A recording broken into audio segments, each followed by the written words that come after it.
So hello again. Today we have to fix something.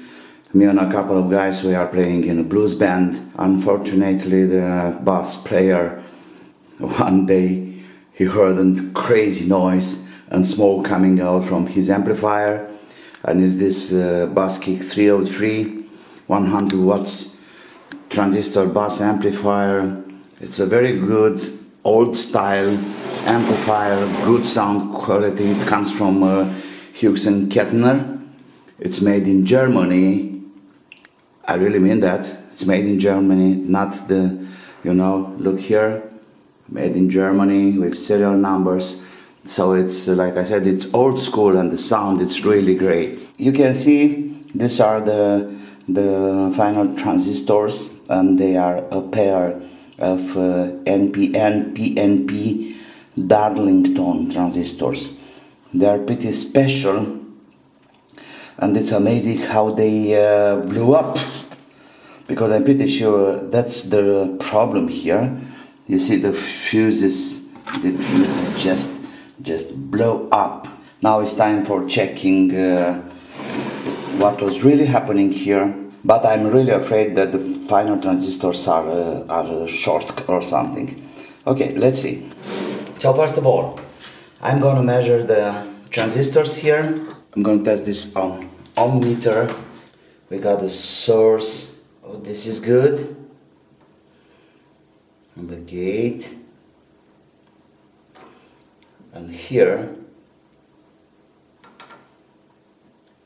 it's obviously short. That's the drain and the source. But it's very clear. Here is short. Let's even hear it. This one. With this one, it's obviously short. Okay, this one goes here. Same story. Absolutely the same story. Is it short? Drain with source. So, all I have to do now is to take off these transistors, and the new ones are doing the proper job. But let me check also if we have power.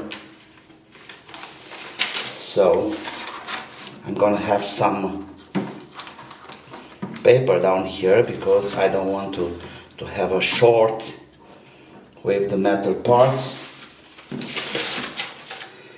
So I have the black one goes here. I think this is the middle, and then two whites. The power amplifier, or let's say the power section, is differential. That means we have a ground and we have a plus and a minus later, but before that we have two alternating voltages. Now let's see what's happening here. So the fuses are off. Same old story, no power. How comes?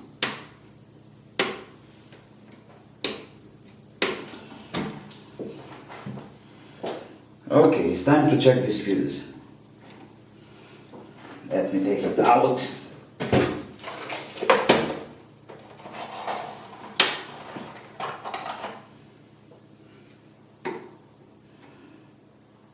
You see, in here, sometimes you can find the fuse and it's blown. And I'm really happy for that. That means the amplifier have a really nice protection for this kind of incidents. Get out, my dear. It's blown. Okay, so we need a fuse here, like maybe 1 amp, 2 amps. So I got a fuse. Let's see if it's good. Yes, it is.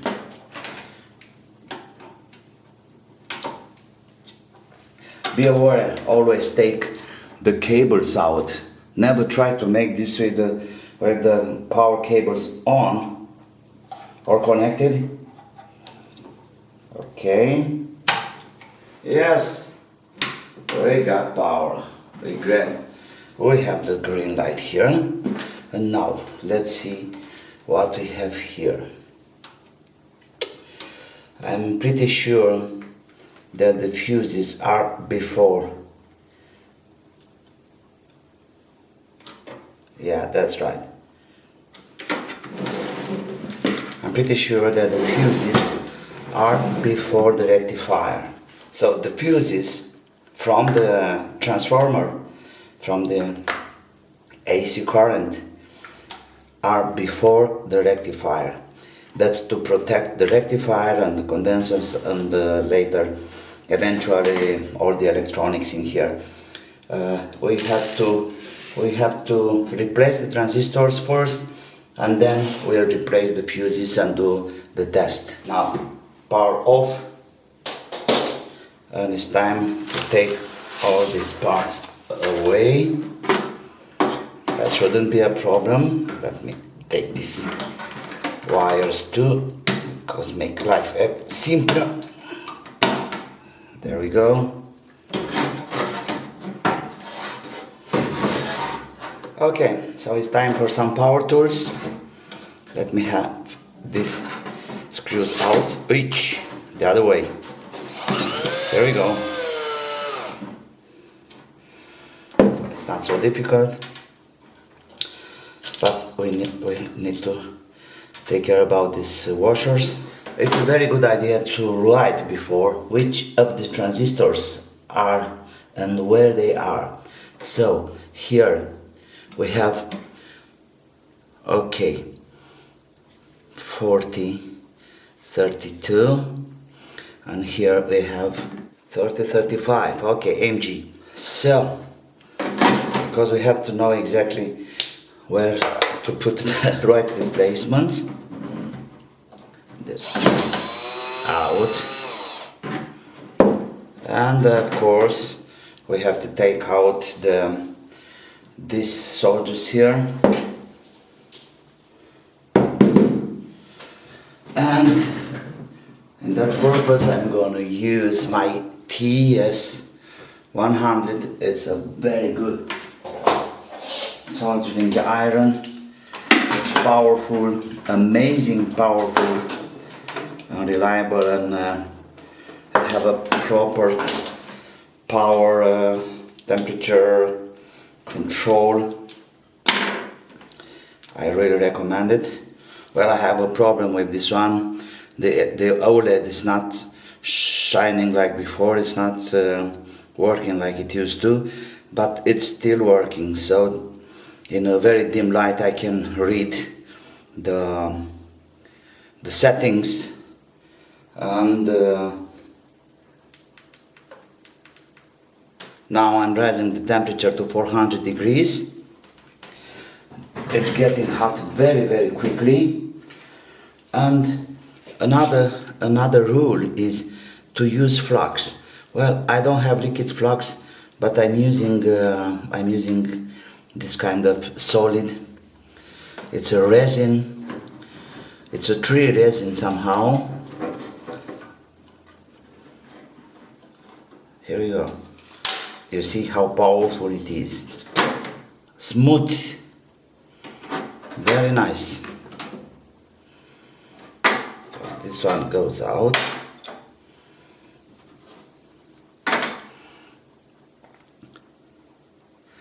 This is MG032.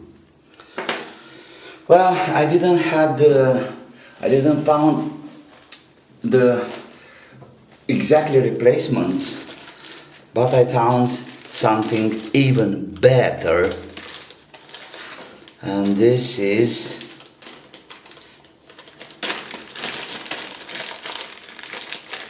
look here. So this is BDX66C. It's running to 120 volt, and it has 60 amps of current, and I think it's even powerful. It's 100 and I think it's 150 watts. This one was 10 amps with 100 volts and 100 watts. So I may say the replacement it's even better. This is the replacement by the X66C, a Darlington, and it also have a diode here. But let's do something before anything else. Let's see if everything is okay with this one. Multimeter on ohms.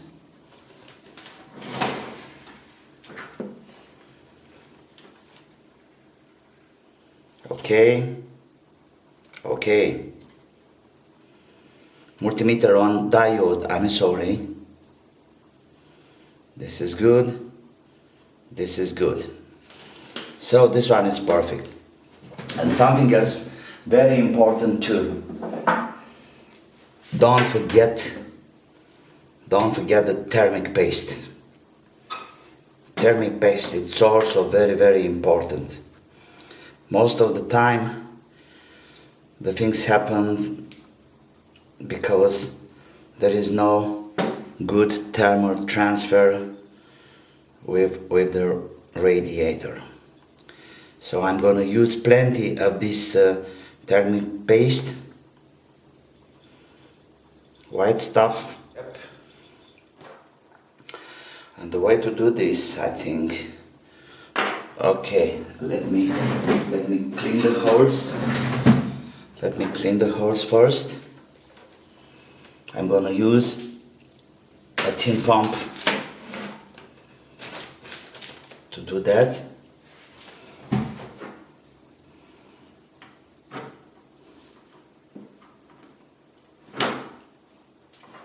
Yes, clean.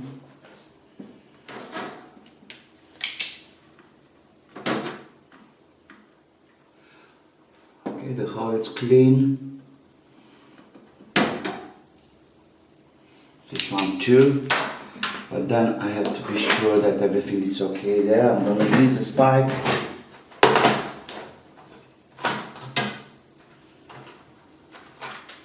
Like this.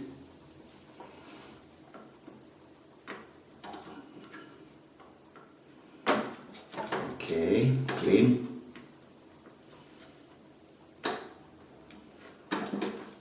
Here too.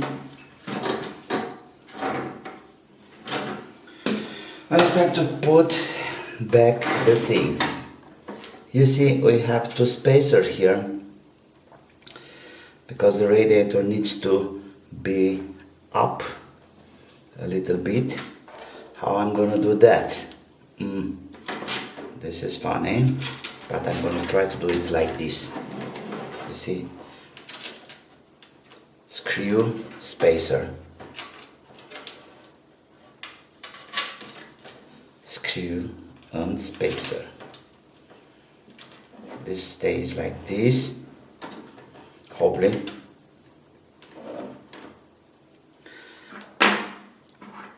Get the transistor on place. Oh, that's a lot of good paste there. Now, of course, better glasses.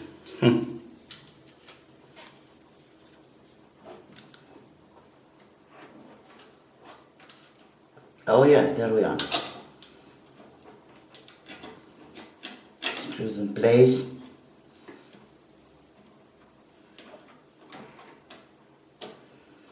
And that's it, mission complete. So the legs, you see the legs are out here.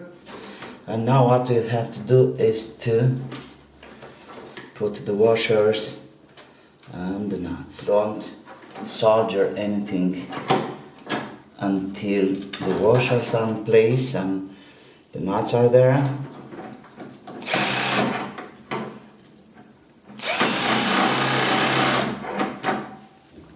Okay, before anything else, let me check if we don't have any shorts here,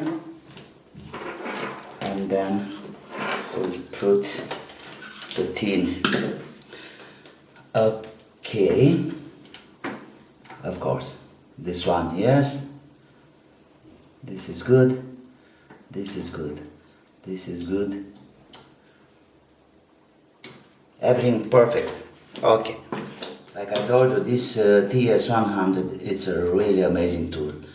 It's so small and powerful, so you see, it had no problem with doing this kind of soldiers here. It's a huge surface here, but that doesn't matter because it's sitting up very, very well and very nice. Okay, there we are. Number one is done. Let's go to number two. And under this one, we should have a sensor, a temperature sensor that needs to be covered with a thermic pound also. Screws are out. Let me desolder this. There we go. Perfect. You see, that's the sensor I told you about. So that needs to be covered with thermal paste.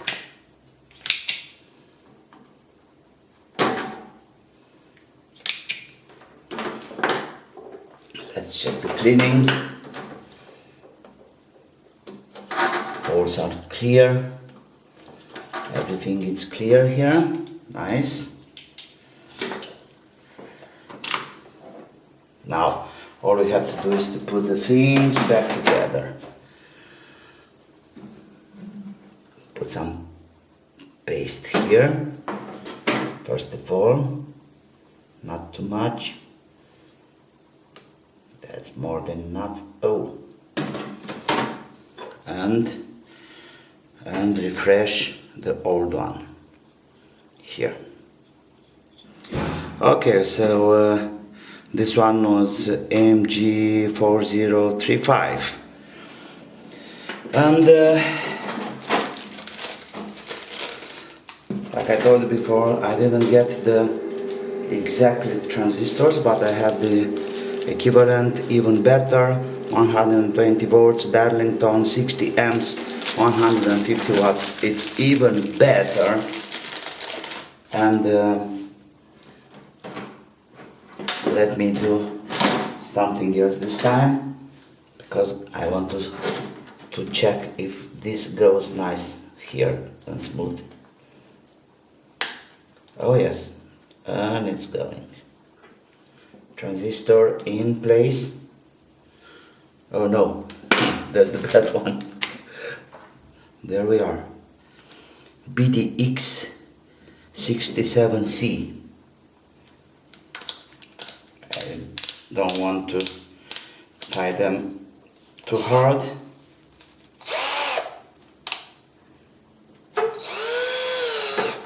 It's easy.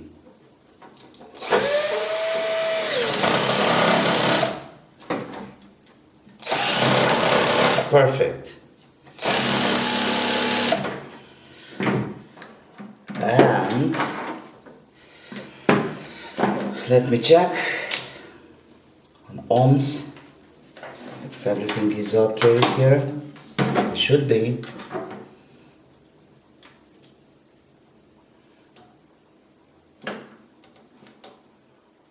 This is fine. This is fine. Well, sometimes if you feel like the things are not getting tight there, it's good to use a little bit of sandpaper or something, just to clean up a little bit the legs, because it's happening. The nickel or anything here doesn't make a proper contact. Okay, pretty good. I don't want to push it too much.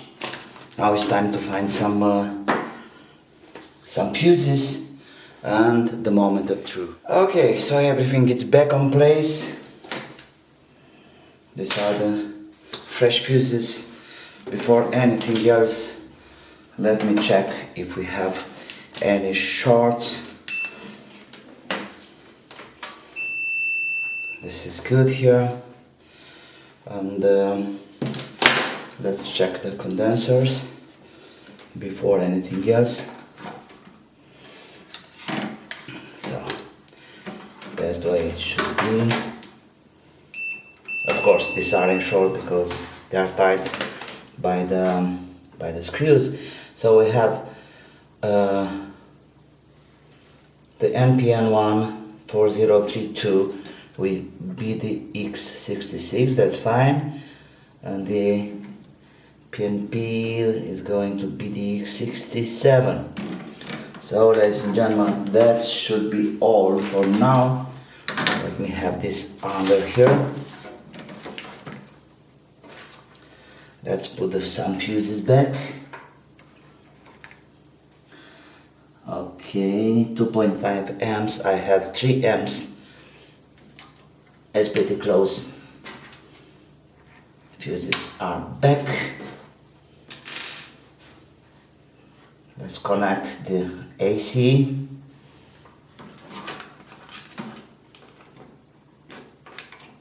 So that's the medium here.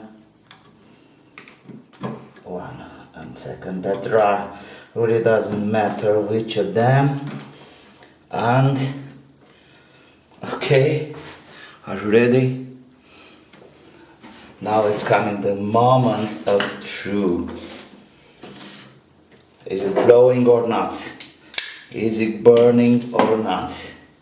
So there's gonna be a ground connection later. Let me power the thing.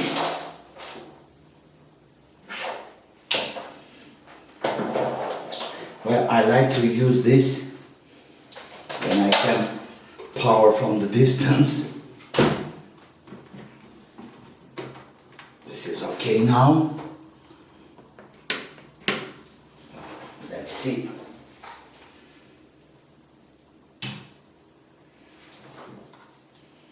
Power it on. So it's looking like it's working. It's nothing burning yet. Let me see about the voltages here. So we should have 95 volts here. Let me see the meter. 48 plus minus 48 volts. Well, I think the job is done.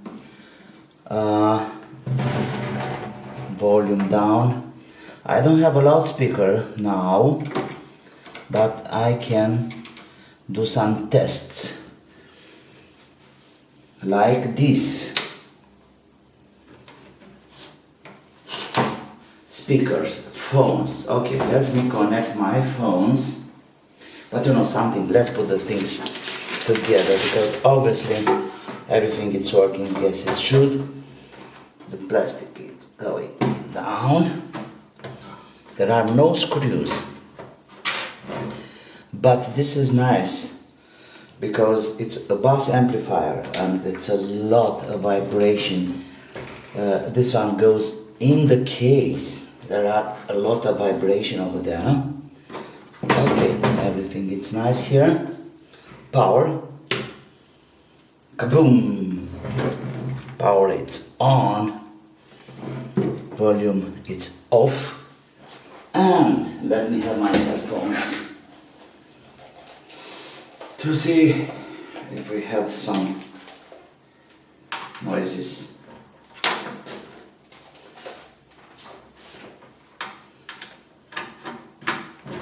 Yeah, everything is nice. This is good. It's a very low noise here, but that's because of the ground here probably. I just connect the ground, power again.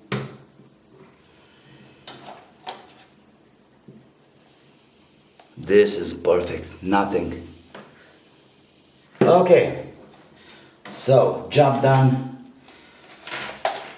for now, and I may say it's a good improvement because now the power transistors, the final transistors are much more powerful, and I think the next step I'm gonna add more capacitors here to have more power. You know, it's like a bucket, I may say. So when you need it, you can really push it. This is a bass guitar amplifier, so it needs a lot of power once in a while when you have peaks. And I may say that's it for now. Thank you, and if you have any question, don't hesitate to comment or email me. Thank you for now.